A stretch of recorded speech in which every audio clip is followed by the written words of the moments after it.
you're doing up there. Tell me what you're doing. Cutting Masonite out where we can trim it out with composite board.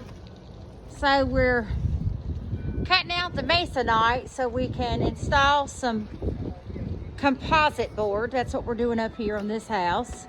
Pressure washed yesterday, and now doing the repair around the brick. The pressure wash definitely was effective.